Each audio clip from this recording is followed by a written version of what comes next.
నెల 19వ తేదీన కిలాషాపూర్లో ప్రారంభమైన బీసీ చైతన్య సైకిల్ యాత్ర ఉమ్మడి వరంగల్ జిల్లా వ్యాప్తంగా బీసీలను చైతన్యం పరుస్తూ ఈ రోజు నర్సంపేటకు రావడం జరిగింది. యాత్రకు రాష్ట్ర బీసీ ప్రతినిధి వట్టే జానయ్య యాదవ్ వారికి సంఘీభావం తెలిపి బీసీలను చైతన్యం చేస్తున్నందుకు వారికి కృతజ్ఞతలు తెలిపారు. ఈ సందర్భంగా ఆయన మాట్లాడుతూ బీసీల చైతన్యం కావాల్సిన అవసరం ఎంతో ఉందని, రిజర్వేషన్ పరంగా మనకు జరుగుతున్న అన్యాయం గురించి అప్రమత్తములై ఉండాలని, అదేవిధంగా రేపు ఫిబ్రవరి 2వ తేదీన జరగబోయే బీసీ రాజకీయ యుద్ధ పేరుకి భారీగా తరలివచ్చి సభను విజయవంతం చేయాలని పిలుపునిచ్చారు. ఈ కార్యక్రమంలో ఎంబీసీ సూర్యారావు, బతుల సిద్ధేశ్వర్, కేశబోయిన మల్లయ్య, బీసీ నాయకులు, యువకులు పాల్గొన్నారు.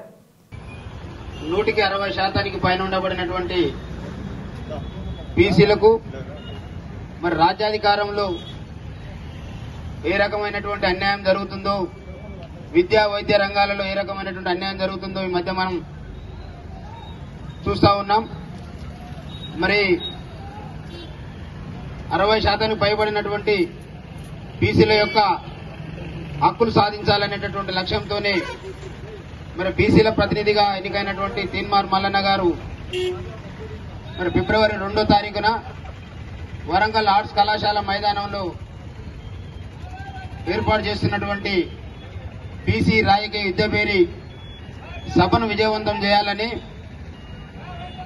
మరి పత్తుల సిద్ధేశ్వర్ గారు, అదేవిధంగా చాపర్తి కుమార్ గారి ఆధ్వర్యంలో గత వారం రోజుల నుండి ఈ బీసీ సమాజం కోసం, ఈ బీసీల యొక్క బతుకుల్లో మార్పు తీసుకురావడం కోసం మరి సైకిల్ యాత్ర చేస్తున్నటువంటి ఈ యొక్క బృందానికి ప్రత్యేకంగా అభినందనలు తెలియజేస్తూ మరి ఈ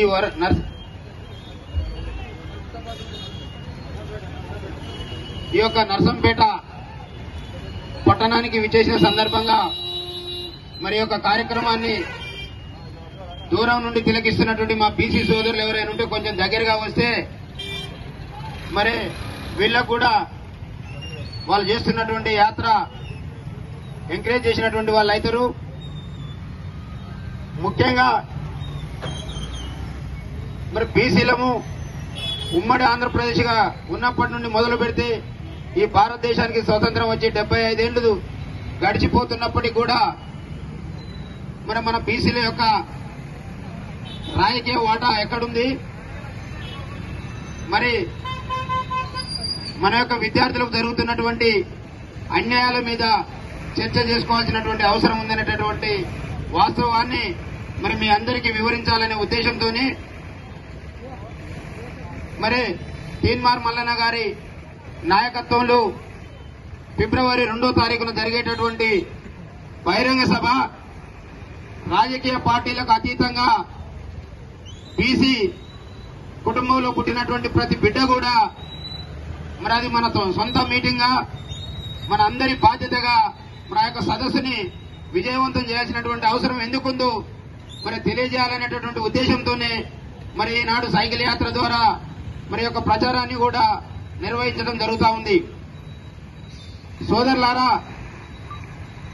మరి మీ అందరికీ కూడా తెలుసు, ఈ రాష్ట్రంలో అగ్రవర్ణాల యొక్క జనాభా 10 లక్షలుంటే మరి ఇవాళ వాళ్ళు 43 మంది ఎమ్మెల్యేలుగా మరి ఎన్నిక కాబడతా ఉన్నారు. అదేవిధంగా మొన్నటి వరకు పరిపాలించినటువంటి ఎలమ దొరలు ఈ రాష్ట్ర జనాభాలో 1,00,000 మంది ఉంటే 13 మంది ఎమ్మెల్యేలుగా ఇవాళ ప్రాతినిధ్యం వహిస్తా ఉన్నారు.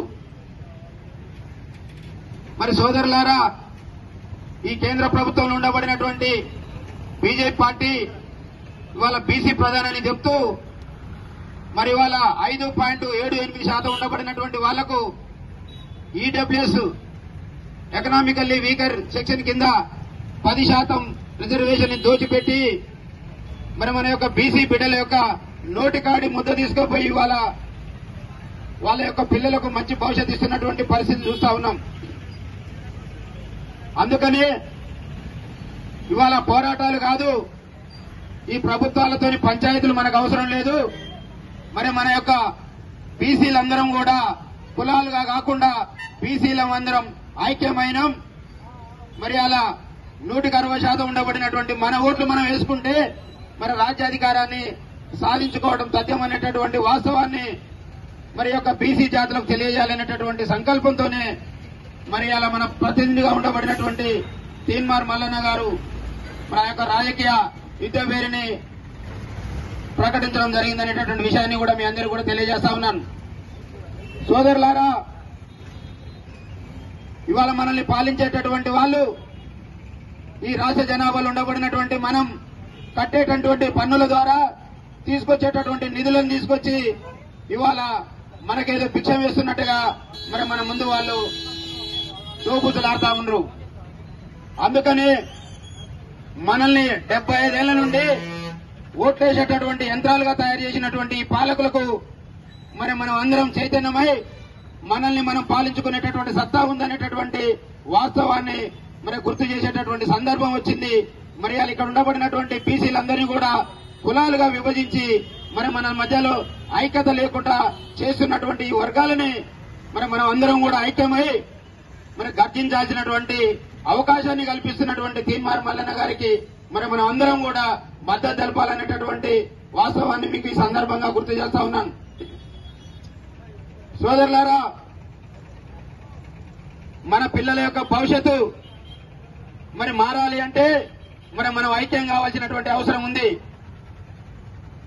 ఈనాడు చూస్తా ఉన్నాం, గత 10 సంవత్సరాలు ఉండబడినటువంటి టీఆర్ఎస్ పార్టీ మరి వాళ్ళ అధికారంలో ఉన్ననాడు బీసీలకు ఉండబడినటువంటి రిజర్వేషన్ ని 33% నుండి మరి 20% తగ్గించినప్పుడు మరి ఈ ప్రభుత్వం ఎక్కడ పోయిందనేటటువంటి వాస్తవాన్ని మనం గుర్తు చేసుకోవాల్సినటువంటి అవసరం ఉంది. మరి ఈనాడు బీసీలు అందరం ఐక్యమైతున్నామని తెలవగానే ఇవాళ మొసలి కన్నూరు గారుస్తూ ఇవాళ కవితమ్మని రోడ్డు మీదకి తీసుకొచ్చి బీసీల కోసం ఆమె మీద పోరాటం చేసేటటువంటి పరిస్థితిని మనం అందరం గమనించాల్సినటువంటి అవసరం ఉంది.